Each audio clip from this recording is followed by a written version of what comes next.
আসসালামু আলাইকুম। এখন আপনারা দেখবেন সংবাদ শিরোনাম। আজ শুরু হচ্ছে হামির বিশেষ টিকাদান কর্মসূচি। প্রথম পর্যায়ে উচ্চ ঝুঁকিপূর্ণ ৩০ উপজেলায় ৬ থেকে ৫৯ মাস বয়সী শিশুদের দেয়া হবে প্রতিষেধক। ৩০টা উপজেলা শুরু করা মানে আমাদের কার্যক্রম শেষ না। ফার্স্টে শুরু করতেছি ৬ মাস থেকে ৫৯ মাস, যেটাতে এখন অ্যাটাকটা বেশি, এটাকে আমরা এখন টিকাদান করব। কেরানীগঞ্জের লাইটার কারখানায় ভয়াবহ আগুনে ৬ জনের মরদেহ উদ্ধার। রাতভর চলেছে উদ্ধার অভিযান।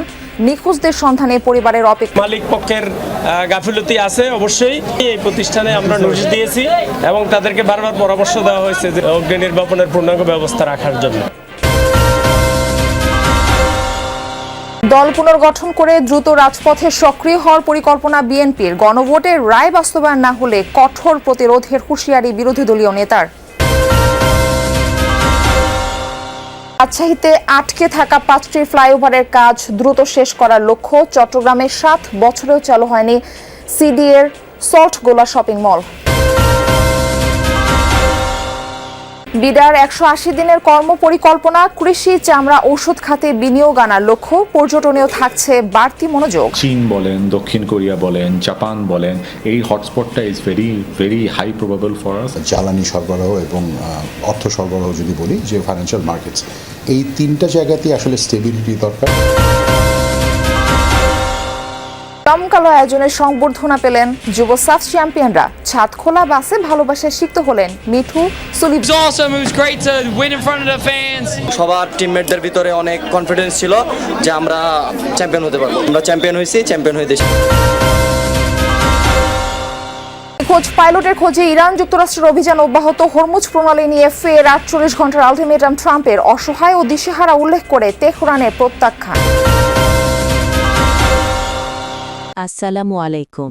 এখন দেখবেন সংবাদ বিস্তারিত। আজ থেকে শুরু হামির বিশেষ টিকাদান কর্মসূচি। ৬ মাস থেকে ৫৯ মাস বয়সী শিশুরা এই টিকা পাবে। কেউ আগে টিকা পেয়ে থাকলেও ক্যাম্পেইনে টিকা নিতে পারবে। শনিবার দুপুরে স্বাস্থ্য মন্ত্রণালয় সংবাদ সম্মেলনে এসব তথ্য জানিয়েছেন স্বাস্থ্যমন্ত্রী সরদার সাখাওয়াত হোসেন। স্বাস্থ্যমন্ত্রী জানান, অসুস্থ শিশুকে হামের টিকা দেওয়া হবে না, তবে হামে আক্রান্ত শিশুদের খাওয়ানো হবে ভিটামিন এ ক্যাপসুল। তিনি বলেন, সারা দেশ নয়, প্রথম পর্যায়ে টিকা দেওয়া হবে ৩০টি উচ্চ ঝুঁকিপূর্ণ এলাকায়। পরিস্থিতি নিয়ন্ত্রণে আজ থেকে এই বিশেষ টিকা কর্মসূচি শুরু হচ্ছে। ১৮টি জেলায় ৩০ উপজেলায় ক্যাম্পেইন চলবে। এসব এলাকায় হামের সংক্রমণ সবচেয়ে বেশি। পরে দেশের অন্য এলাকাতেও শুরু হবে কর্মসূচি। ৩০টা উপজেলা শুরু করা মানে আমাদের কার্যক্রম শেষ না। আমরা এটাকে, যেহেতু এখানে প্রবল আকার ধারণ করেছে, এটাকে আমরা কন্ট্রোলে নিয়ে বাকিগুলিতে আমরা কাজে অগ্রসর হব ইনশাল্লাহ। কোনোটাই থেমে থাকবো না। ফার্স্টে শুরু করতেছি ৬ মাস থেকে ৫৯ মাস, যেটাতে এখন অ্যাটাকটা বেশি, এটাকে আমরা এখন টিকাদান করব। কেরানীগঞ্জে ভয়াবহ আগুনে ৬ জনের মরদেহ উদ্ধার করা হয়েছে। স্বজনদের অভিযোগ, নিখোঁজ অনেকেই। প্রায় ২.৫ ঘন্টা চেষ্টার পর আগুন নিয়ন্ত্রণে আনে ফায়ার সার্ভিস। শনিবার সারা রাত উদ্ধার অভিযান চালিয়েছে ফায়ার সার্ভিস। নিখোঁজদের উদ্ধারে আজও চলবে উদ্ধার অভিযান। ফায়ার সার্ভিসের উপসহকারী পরিচালক কামরুল হাসান জানান, ৭০% জায়গায় অভিযান সম্পন্ন হয়েছে। শ্রমিকদের অনেকে নিখোঁজ আছে এমন দাবি করে পুড়ে যাওয়া কারখানার সামনে স্বজনরা অপেক্ষা করছেন। কারখানার উপস্থিতির তালিকা যাচাই করে দেখছে ফায়ার সার্ভিস। আজ উদ্ধার কাজ চালানো হবে। এর আগে গতকাল দুপুর ১২টার দিকে লাইটার কারখানায় আগুন লাগে। প্রায় ২.৫ ঘন্টা চেষ্টায় আগুন নিয়ন্ত্রণে আনে ফায়ার সার্ভিস। আমরা মোটামুটি প্রায় ৭০-৭৫% এরিয়ার সার্চিং কাজ শেষ করে ফেলছি। সর্বশেষ যে ডেড বডিটা পাওয়া গেছে, সেটা আমরা একেবারে এই যে বিল্ডিংয়ে যে পাশে একটা ভবন দেখতে পাচ্ছেন, টিন শেড, এটা স্টিল স্ট্রাকচার, একেবারে ওই কর্নারে। মিসিং কমপ্লেন আছে অল্প বিস্তর, বাট কোনো নির্দিষ্ট সংখ্যা এমন নাই যে আমার এখানে ১০ জন মিসিং আছে, ৫ জন মিসিং আছে, এমন কোনো সংখ্যা নাই। বাট কেউ কেউ এসে বলতেছে আমার লোক পাচ্ছি না। করে দলকে রাজপথে সক্রিয় করাই এখন বিএনপির অগ্রাধিকার বলে জানিয়েছেন দলটির মহাসচিব মির্জা ফখরুল ইসলাম আলমগীর। দলের স্থায়ী কমিটির বৈঠকে তিনি এই কথা জানান। শনিবার রাত 8:30টায় গুলশানে দলের চেয়ারম্যানের রাজনৈতিক কার্যালয়ে এই বৈঠক অনুষ্ঠিত হয়। ত্রয়োদশ জাতীয় সংসদ নির্বাচনের পর প্রথমবারের মতো বৈঠকে বসেন দলটির স্থায়ী কমিটির সদস্যরা। বৈঠকে সভাপতিত্ব করেন বিএনপি চেয়ারম্যান ও প্রধানমন্ত্রী তারেক রহমান। দলকে সাংগঠনিকভাবে গতিশীল করতে নির্বাচিত হয়ে সরকার গঠনের 47 দিনের কর্মসূচি নিয়ে আলোচনা করেন তারা। একই সাথে আগামী কয়েক মাসের মধ্যে কাউন্সিল আয়োজনের লক্ষ্য নির্ধারণ করেন তারা। জনগণের অধিকার লঙ্ঘিত হলে রাজপথে কঠোর প্রতিরোধের হুঁশিয়ারি দিয়েছেন বিরোধী দলীয় নেতা ডাক্তার শফিকুর রহমান। জুলাই বিপ্লবের চেতনা রক্ষায় সরকারকে জনবিরোধী কর্মকাণ্ড থেকে সরে আসার আহ্বান জানান তিনি। রাজধানীর পীরের বাগে ঈদ পুনর্মিলনী ও গণসংবর্ধন অনুষ্ঠানে ডাক্তার শফিকুর রহমান বলেন, জুলাই অভ্যুত্থানের মধ্য দিয়ে এই সরকার ক্ষমতায় এলেও তারা জনগণকে দেয়া ওয়াদা ভুলে গেছে। জ্বালানি সংকট নিয়ে সরকারের বক্তব্যকে বিভ্রান্তিকর আখ্যা দিয়ে তিনি বলেন, দেশ তেলের উপর ভাসছে এমন দাবি বাস্তবতা বর্জিত। ডিজিটাল ক্লাসের নামে তরুণ প্রজন্মকে ধ্বংসের হাত থেকে রক্ষায় জনগণকে সাথে নিয়ে জুলাই সনদের সব দাবি আদায়ের ঘোষণা দেন বিরোধী দলীয় এই নেতা।